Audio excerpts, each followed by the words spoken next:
Hello, so dun sa nagtanong about sa sahod namin dito sa UK.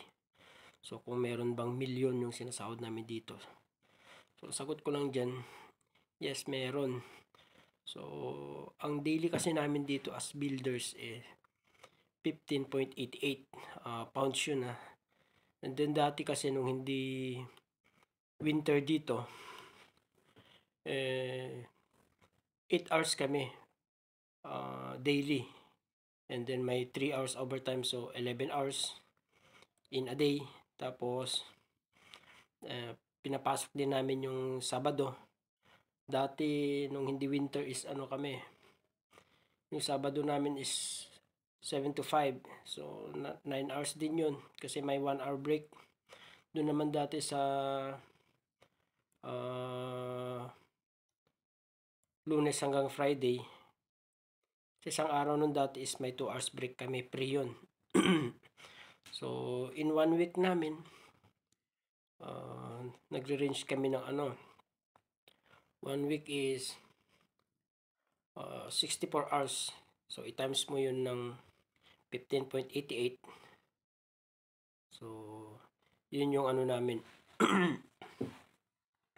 So nagre-range dati ng sa total niya sa isang buwan is 247 hours sa isang buwan yun. So ita-times mo ng 15.88, so dun mo makukuha yung isang buwan namin.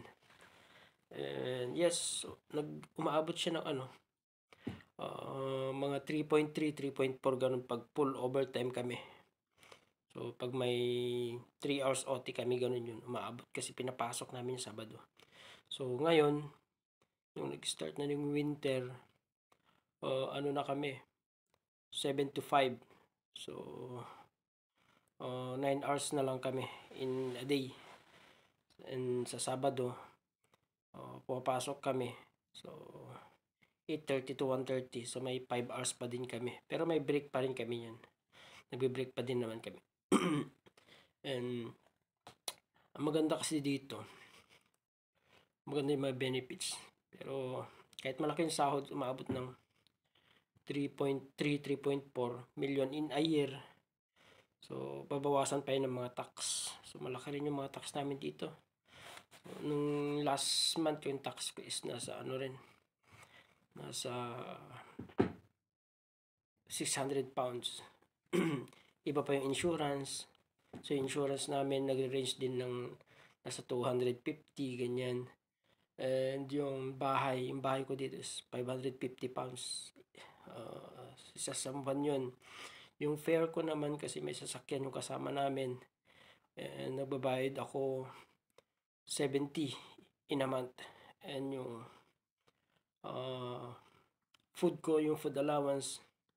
So pag namimili kasi kami sa grocery, sa 1 week ko is nasa 28 and 30 to 35 ganun pounds. In a week ko yun And then iba pa yun pag kumakain kami sa labas. So iba rin yung luho, yan. So yun lang. So meron pa naman naiipon na savings, tas napapadala sa Pinas. So padala ka sa Pinas, nasa more than 100k din. So may natitira pa sa'yo dito na allowance mo. So yun lang. Umaabot ng pag full overtime kami is umaabot ng 3.3 to 3.4 million in a year. So yun lang.